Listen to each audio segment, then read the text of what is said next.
Hello everyone, आज हम बात करेंगे चेस्ट रेडियोग्राफी की कि जब हम एक चेस्ट एक्सरे को कैसे करते हैं और उसके कितने कितने व्यू होते हैं चेस्ट एक्सरे के। तो हम सबसे पहले अब हम करेंगे चेस्ट पीए व्यू, जो कि हमारा मोस्ट कॉमन व्यू होता है। अब बात आती है चेस्ट रेडियोग्राफी की। उसके अंदर हम पढ़ेंगे chest anatomy, chest indication, contraindication, patient preparation, patient positioning, technique factor. अब चेस्ट रेडियोग्राफी होता क्या है? एक chest x-ray is an imaging test that uses x-ray to look at the structure organ in your chest. एक chest x-ray करने के लिए हम एक्सरेज का यूज करते हैं और हम क्या करते हैं, चेस्ट के और स्ट्रक्चर को देखते हैं और ऑर्गन्स को देखते हैं। अब चेस्ट एनाटमी की बात करते हैं कि हमें एक एक्सरे को करने के लिए उसकी एनाटमी की बहुत ज़्यादा ज़रूरत होती है। अब जैसे देखिए कि चेस्ट एक्सरे में हमें सबसे पहले क्लेविकल बोन कवर करनी होती है। ये हमारा क्राइना होता है जहाँ से हमारा बाइफिकेशन होता है, ये ऐसे करके। उसके बाद हमारे हार्ट की शैडो दिखती है हमें चेस्ट एक्सरे में, ये ऐसे करके। और हमारे ये सीपी एंगल होता है लास्ट में, जो कि हमें चेस्ट एनाटमी में ज़रूर कवर करना होता है, क्योंकि ये कभी कभार हमारे एक चेस्ट एक्सरे में कट भी हो जाता है, तो इसके बिना हमारा चेस्ट एक्सरे परफेक्ट नहीं होता है। और ये हमारा डोम्स ऑफ डायाफ्राम होता है लास्ट में, ये भी हमारा पूरा कवर होना चाहिए। ये फीमेल का एक्सरे है, तो इसमें हमें ब्रेस्ट शैडो भी दिख रही है। अब बात आती है चेस्ट इंडिकेशन की। तो चेस्ट इंडिकेशन में क्या क्या होता है? चेस्ट पेन हो गया, इन्फेक्शन हो गया, कफ और फीवर, नीमोथोरेक्स। नीमोथोरेक्स क्या होता है? Air leak between lungs and chest wall. क्या होता है? एयर लीक हो जाती है लंग्स और चेस्ट वॉल के बीच में। टीबी हो गया, ट्यूबरकुलोसिस, प्लूरिफ्यूजन। प्लूरिफ्यूजन क्या होता है? जैसे लंग्स की ना लेयर होती है, ऐसे जब लंग्स होता है तो उसकी ना दो लेयर होती है ऐसे करके। एक का नाम होता है प्लूरा, दूसरे का विसरल। तो दो लेयर के बीच में ना फ्लूइड भर जाता है, तो उस फ्लूइड को हम प्लूरिफ्यूजन बोलते हैं। अब आती है pre post surgery. Lungs disease होगी, रिब्स फ्रैक्चर हो गया। अब बात आती है कॉन्ट्राइंडिकेशन की। कॉन्ट्राइंडिकेशन क्या क्या होती है? हमारी प्रेगनेंसी होगी, कभी भी प्रेगनेंसी होगी तो हम एक्सरे नहीं करते हैं। पेशेंट नॉट कैपेबल, जब पेशेंट कैपेबल भी नहीं होता है तो भी हम एक्सरे नहीं करते हैं। पेशेंट प्रिपरेशन पे, पेशेंट प्रिपरेशन में क्या क्या आता है? Informing the patient about the whole procedure. क्या होता है? पेशेंट को पहले ना पूरे प्रोसीजर के बारे में बताना होता है। Ask the LMP for female patient. अगर फीमेल पेशेंट है तो उससे एलएमपी पूछनी होती है। एलएमपी क्या होती है? Last menstruation period.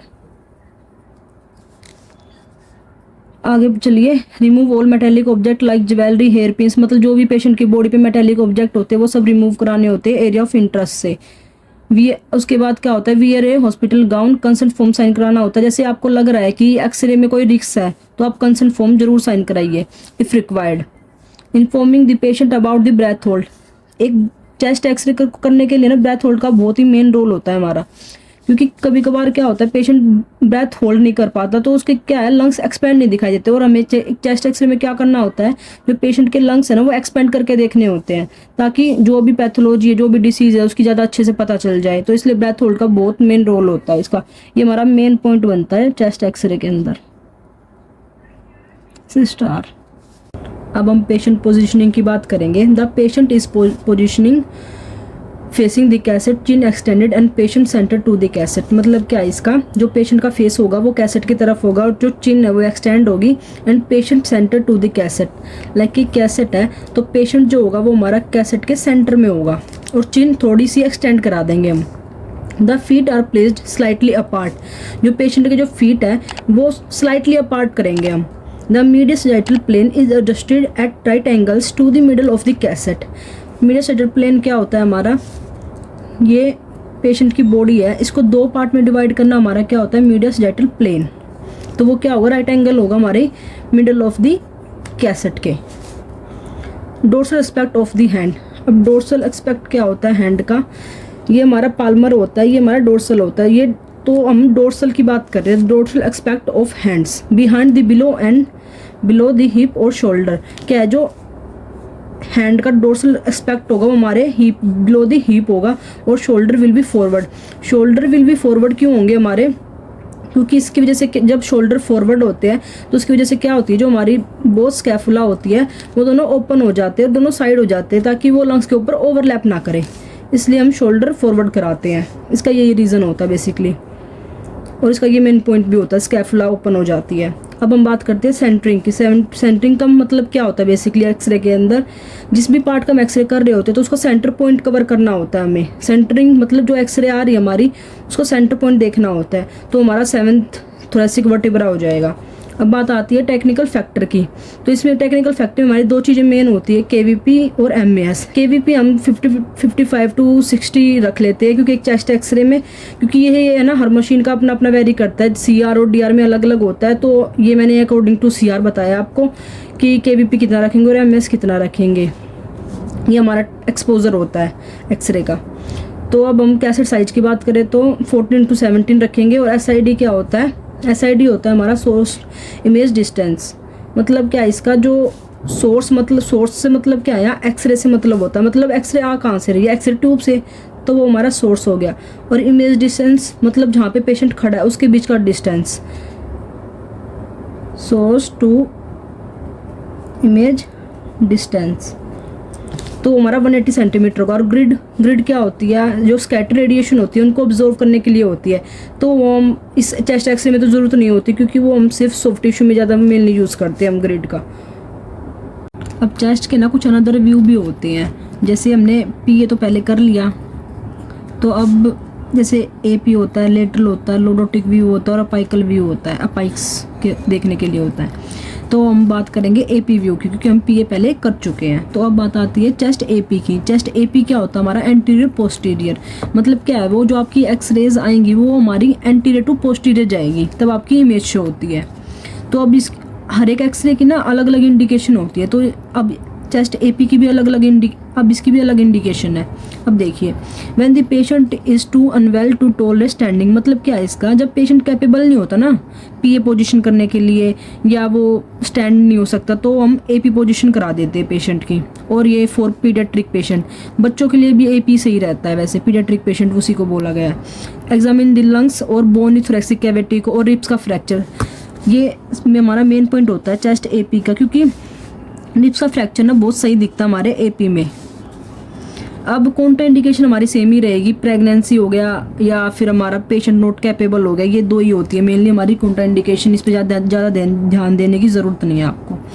अब है प्रिपरेशन में क्या होता है, वो भी आपकी सेम ही रहेंगी। मेटेलिक ऑब्जेक्ट रिमूव कराना है, या वीयर हॉस्पिटल का होता है, कंसेंट फॉर्म साइन कराना होता है, पेशेंट को पूरे प्रोसीजर के बारे में बताना होता है, वो सब आपकी हर प्रोसीजर में सेम ही रहेगी, तो उसकी कोई दिक्कत लेने की ज़रूरत नहीं है आपको। अब है पोजीशनिंग की। पोजीशन सबकी हर एक एक्सरे की अलग अलग होती है, चाहे आप कोई भी व्यू करिए वो। अब patient will be supine on the table, जो पेशेंट है वो सुपाइन होगा। ये आपके बीच बीच में कुछ रेडियोलॉजिकल टर्म आएंगे जिन्हें मैं बता भी दूंगी बीच में, और एक बार आप पढ़ भी लेना, कुछ समझना है तो आप कमेंट बॉक्स में डाल सकते हो मेरे लिए। Patient will be supine on the table मतलब क्या है, पेशेंट सुपाइन होगा टेबल पे। सुपाइन मतलब क्या होता है, वो ले डाउन होगा टेबल पे। इसके बाद है एक cassette is carefully placed under the patient chest with the upper edge of the cassette above the lung apices. मतलब क्या है, जो हमारी कैसेट है वो पेशेंट के अंडर होगी, मतलब उसके नीचे रखी होगी। और जो हमारा cassette above the lung apices, मतलब जो कैसेट है ना वो थोड़ी सी लंग्स लाइक ये कैसेट है, जो हमारे लंग्स है ना, ये हमारे लंग्स है, तो उनसे थोड़ी सी ऊपर होनी चाहिए, अबव द लंग्स। ये जैसे ये लिखा हुआ है cassette above the lung apices. Apices का मतलब क्या होता है, जो हमारे लंग्स होते हैं उनका ऊपर वाला हिस्सा जो होता है उनसे हम लंग अपाइसिस बोलते हैं। तो वो हमारे कैसेट के अबव होने चाहिए, कैसेट अबव होनी चाहिए लंग अपाइसिस से, ठीक है। Media sagittal plane is adjusted at right angles to the middle of the cassette. अब क्या है, वही मीडिया सैजिटल प्लेन आ गया आपका, मैंने बताया था पहले भी कि जो पेशेंट को 2 पार्ट में डिवाइड करता है वो हमारा मीडिया सैजिटल प्लेन होता है, वो राइट एंगल होना चाहिए middle of the cassette. The arms are rotated laterally and supported by the side of the trunk and chin slightly raised। मतलब क्या, जो आपके दोनों आर्म है वो आपके साइड में होनी चाहिए ट्रंक के, और चिन स्लाइटली रेज्ड, बस इतना ही है इसमें पोजिशनिंग में, कुछ ज़्यादा खास नहीं है। अब सेंटरिंग की बात करें तो टूवर्ड्स दी स्टर्नल नोच। स्टर्नल नोच क्या होती है, जो आपका स्टर्नम होता है बीच में, लंग्स के बीच में जो स्टर्नम होता है, तो उसी के स्टर्नल नोच पे कर देते हैं हम सेंटरिंग को। अब मैंने नोट बनाया एक, the exposure is taken and full normal inspiration. Inspiration से क्या है, वही पॉइंट है ये ब्रेथ होल्ड वाला ही, मतलब ब्रेथ होल्ड का ना बहुत मेन रोल होता है हमारे चेस्ट एक्सरे के अंदर।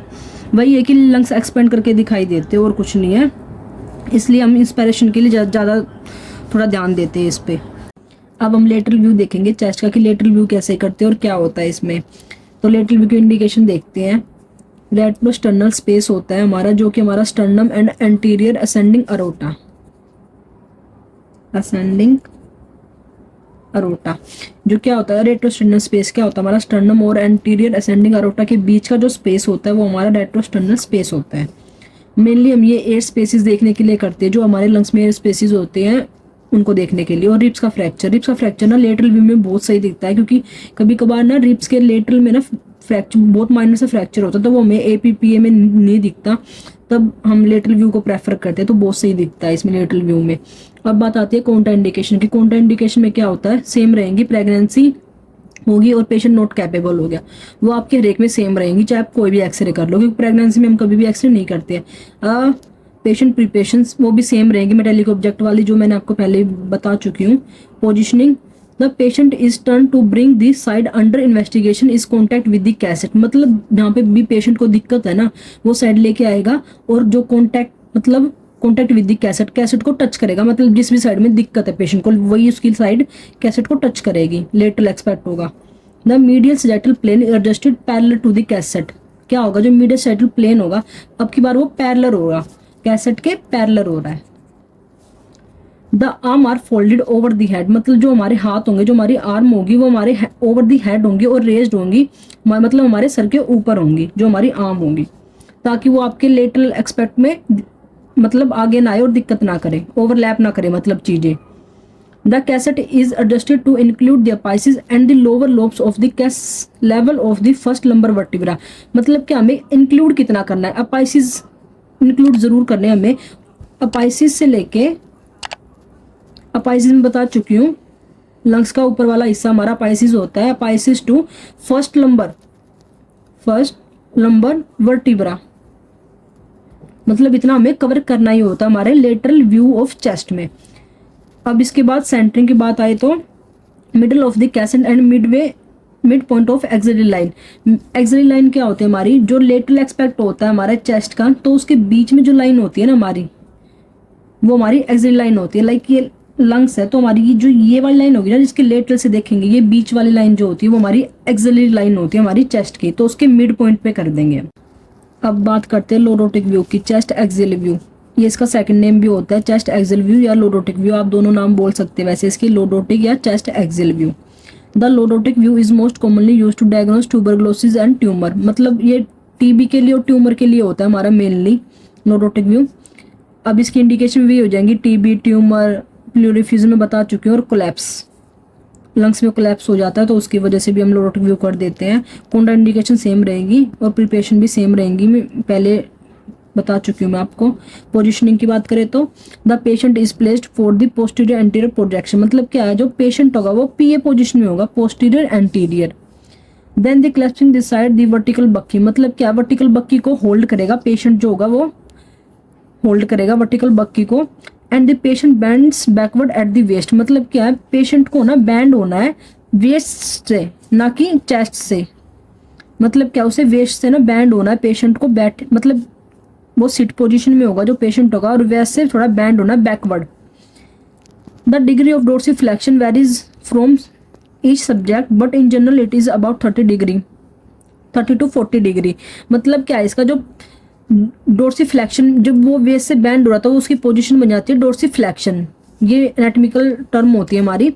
और अभी जो अब हमें ट्यूब का एंगल देना होता है जो कि हमारा 30 to 40 डिग्री वेरी करेगा, इतना ही होता है वैसे मेनली हम वो अपने, वरना तो पेशेंट के अकॉर्डिंग हो जाता है, जैसे कोई पेशेंट जितना बैंड हो पा रहा है कि नहीं हो पा रहा तो वो उसके अकॉर्डिंग डिसाइड हो जाता है हमारा 30 to 40 या 30-35 हो जाता है, 25 to 30 हो जाता है हमारा, बस इतना ही है। अब सेंटरिंग की बात करें तो towards the middle of the film, मतलब क्या जो फिल्म होती है हमारी उसके मिड वे पॉइंट पे कर देंगे सेंटरिंग को।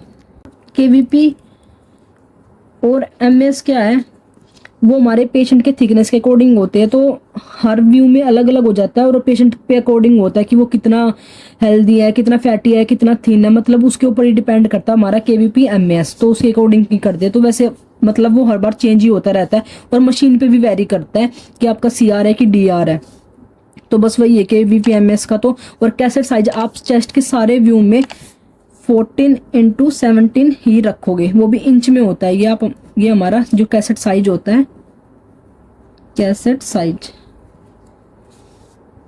ठीक है guys, thank you so much मेरी वीडियो देखने के लिए। आपको कोई भी दिक्कत लगे, कुछ भी दिक्कत हो, आपको कोई भी डाउट हो तो आप कमेंट बॉक्स में डाल सकते हो। Thank you so much.